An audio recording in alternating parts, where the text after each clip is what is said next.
Hello, I am studying Canada with my class, and when I asked what in particular the students would like to learn about, one of the ideas was, how are children raised in Canada? So of course, we all have our own parenting styles, but there are some commonalities. So I decided to do a little bit of research as well as speak to my own kids and also give some observations that I have certainly noticed being someone who grew up in Canada. So let's go through the following document and I will share some of those ideas. Raising children in Canada. So as I said, this is not a guide, of course, as to how people must raise their children. It is just some facts, some opinions, and some ideas. So regarding pregnancy and baby care, prenatal care is very important in Canada, meaning when women are pregnant, we see our doctor on a regular basis to make sure everything is fine. There are no drugs or alcohol that should be consumed during pregnancy, and this is widely known in Canada. All other activities, though, within reason, can remain the same. After the baby is born, mothers are not expected to remain in the home for any length of time. So I know in some countries, there are a set number of weeks that moms are expected to stay inside the home with the baby. That's not the case here. As soon as the woman feels ready, she takes the baby to visit family, go shopping, go for walks outside, etc. Both parents care for the baby, including diaper changes, feedings, bathing, attending doctor appointments, as well as any other baby needs. We have 1 year of parental leave in Canada. The first part is generally maternity leave for the mother, and the last several months can be used by the mother or the father. The person on maternity, meaning mother, or paternity, meaning father, leave, will be paid all or a portion of his or her wage. So the government offers a certain percentage, and some employers add to that, making it your full pay. Others do not. So that depends on the employer. But your job will be held for you when you return. School in Canada. Play is considered to be very important for young children in Canada. We may enroll our children in preschool or play school at the age of 3 or 4, but much of this will consist of play. So in other words, we generally are not expecting our 3-year-olds to sit and learn for hours in the day. Most of the programs are allowing them to just be kids, socialize, and play. Most children begin kindergarten at the age of 5.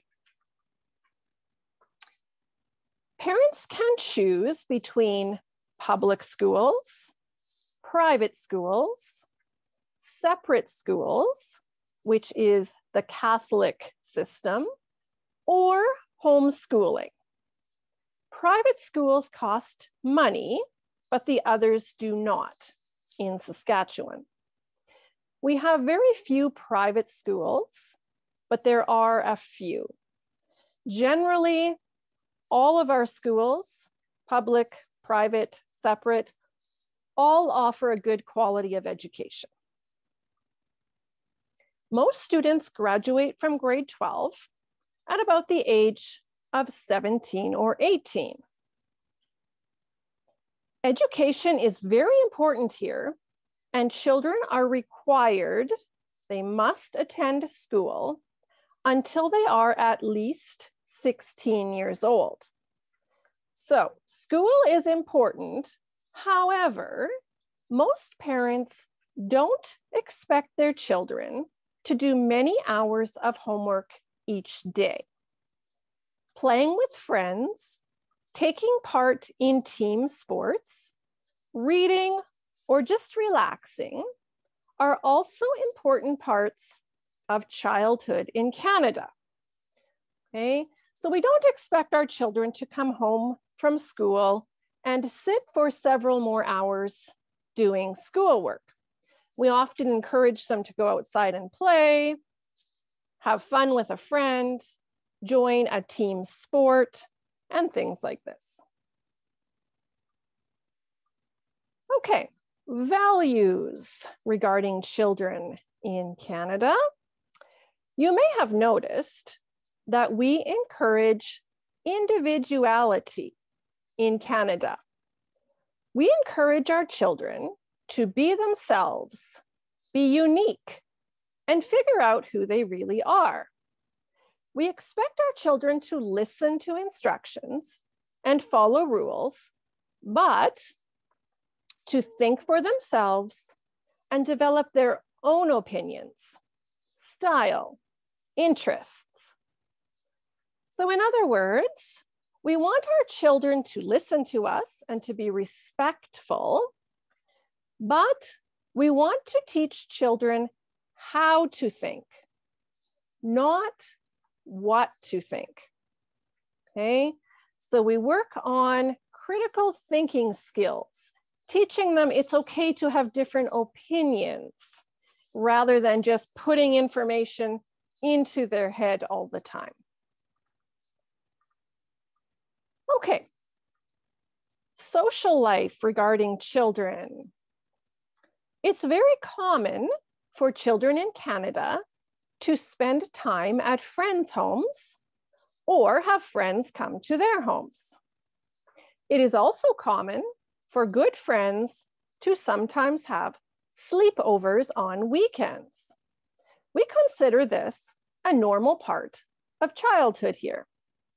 We understand that this is not common in some cultures, but try not to shelter your child so much that they are unable to maintain friendships. So, of course, you have to do what you are comfortable with.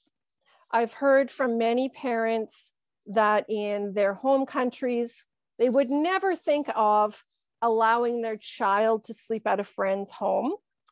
In Canada, it's very common. Of course, you want to make sure that you know and trust the other parents. And then if you are comfortable, we do that quite often. It's also very common for children to stay after school, to play sports, participate in art or drama clubs, or many other kinds of activities, because it's part of allowing children to figure out what they love to do, to become independent, and to form social relationships. So just a note on these two things. I've heard from my own children that several of the children who have immigrated to Canada are not allowed to join any after-school clubs or to play with their friends after school. They are expected to go straight home and remain there for the evening, which I understand is probably common in some home countries. My opinion is just that you may reconsider that, because sometimes in Canada, that's going to cause them not to fit into some of the social circles, maybe to be on the outside because they are not interacting and joining things with the other kids. Independence. Most families in Canada want to teach their children to be independent. This means allowing them to make some decisions for themselves, teaching them to cook, do laundry, pack their own lunch, and a variety of other things. And that's for both boys and girls. Usually, when our children complete either high school or university, they move into a house or apartment of their own. And so we want them to know how to live successfully without our help. However, we don't generally place the responsibility of raising younger siblings on our kids. They can be asked to help, but most of that responsibility is on the parents. So again, we do encourage them to learn to cook, to learn to keep track of their own homework, to learn to schedule some of their own activities. We want them to be able to live successfully without us doing everything for them. But if we have more children, younger children, our older ones may be asked to take care of them once in a while or help out, but we do not give that responsibility to our older children to care for the younger ones on a daily basis. Okay, discipline is what many people ask about. So, using physical forms of punishment is discouraged here. Although it's not recommended, you do have the right to spank your child, means hit, but not hard enough to leave a mark and not with any kind of object. Doing either of these things could result in you being arrested for abuse. So for example, if your child is doing something dangerous or something very bad and they just won't listen, you might swat their hand or their bum, but you cannot hit and leave a mark. That is too much. You cannot use a stick, a belt, a shoe, no objects to hit your child. That is considered abuse and you could be charged. Preferred methods of discipline include timeouts. In other words, putting your child in their room perhaps for 5 or 10 minutes without toys, just time to calm down and think about what they have done wrong. Taking away a toy or a privilege. So for younger kids, you might take away their dinosaur toy. For older children, it might be taking away their iPad.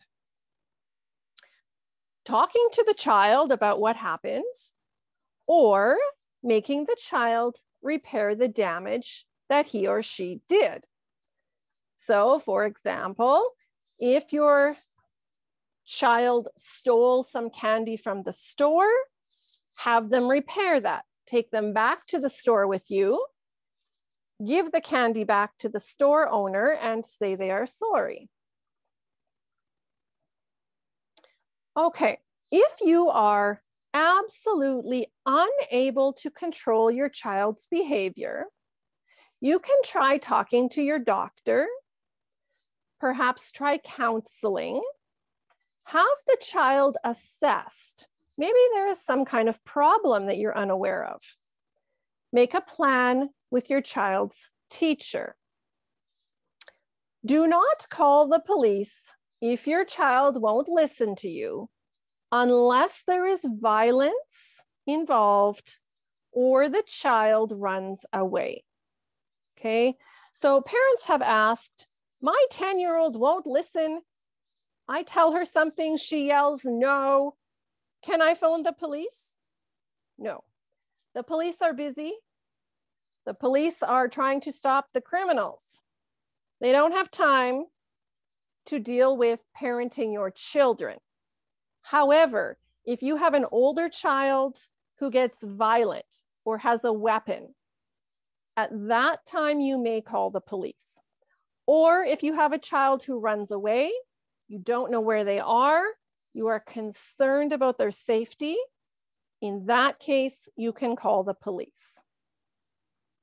But please also remember, and this is especially true for immigrant parents, whom I imagine it's very difficult raising your children in a culture that's different from your own. So your children are hearing one thing from you, but seeing other things at school and from other children.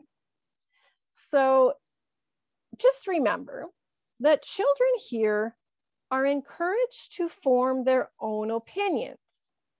So for example, not dressing as you want them to, or as older children, choosing different religious beliefs, or wanting to spend more time with friends, doesn't mean they are acting badly. It just means they have formed different opinions than you. And that's going to have to be accepted at some point. Regarding abuse, no forms of child abuse are tolerated in Canada. This includes physical abuse, sexual abuse, emotional abuse, and neglect. If anyone believes the child is being abused, he or she should report it to the police. Okay, we do not keep that as a problem to be dealt with within the family. It should be reported. And children will be taught at school what to do if they are being abused. Teachers will discuss this.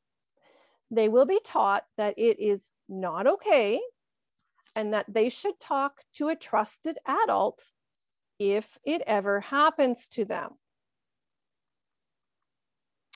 Okay, the age of sexual consent in Saskatchewan is 16, meaning that 16 is the youngest age that a child, a teenager, can willingly participate of their own mind in sexual activity. So if a child under 16 is engaging in sexual activity, maybe willingly by choice or by force with an older person, that person can be arrested. So I know in some countries, it's very common for older men to marry younger girls. Please just be aware that that is not generally okay, depending on the situation, and certainly not if the girl is under 16. So if a 22-year-old male, for example, is sexually active with a 15-year-old girl in Canada, he can be arrested, even if she said it was okay. All right, she's under 16, he's over 18, he can be arrested. It is not okay here. And what is neglect? So neglect includes not providing food, shelter, clothing, or care for our children. These things must be provided.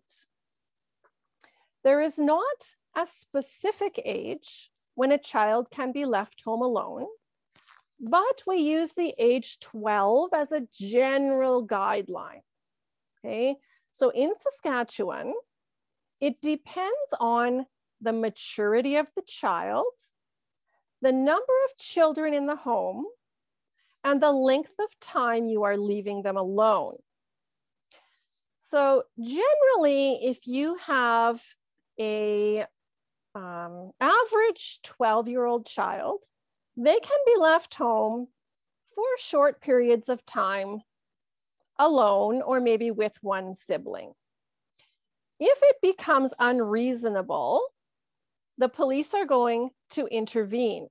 So for example, if you are leaving your 12-year-old child home with 3 babies, 3 younger children, for hours and hours, that would be considered unreasonable. Too much responsibility for a 12-year-old, okay? So it really depends on the situation. And gender roles and relationships. This is also another difficult one for some immigrants because it is quite different here. And you want to instill your values in the children, but they are seeing a different way of life. And so there's a bit of a clash. Boys and girls have the same value here. They have equal worth, and the same rules should apply to both. It is common for boys and girls to go to school together, play sports together, dance with each other, be friends with each other. Boys and girls learn how to maintain normal relationships by growing up together and engaging in normal activities and conversation with each other. So as small children, boys and girls play together. As teens, boys and girls spend time together. Boys and girls will learn to respect each other and have normal, healthy relationships with each other. As teens and adults, males and females here don't separate for dinner parties, wedding parties, most of our places of worship, in the workplaces, etc. Males and females mingle together. And also, this is different from some countries, but boys and girls date in Canada. They will often go to movies together or go for dinner together, attend parties together. Dating is a very normal part of life for our teens. Rather than controlling our teens and not allowing them to spend any time with a romantic partner, we tend to focus more on teaching them safety, respect, maturity, and honesty.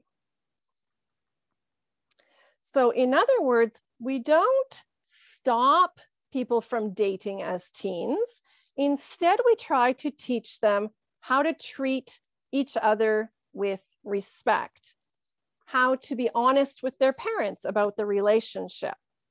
If there's a sexual relationship, how to be safe, avoid disease and pregnancy. So we don't prohibit them from seeing one another. We just teach them how to do that in a positive way.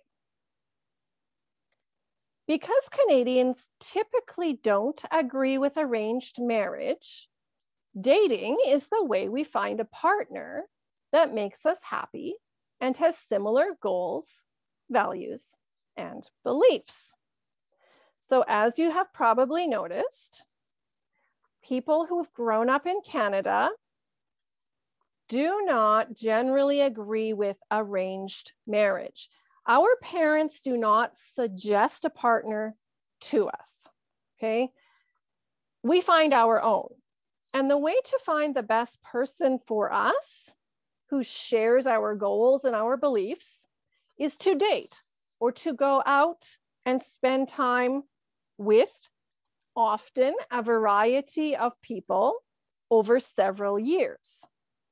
When we find one that we think is a good fit, we will continue to date them for a period of time and then may choose to marry them at some point.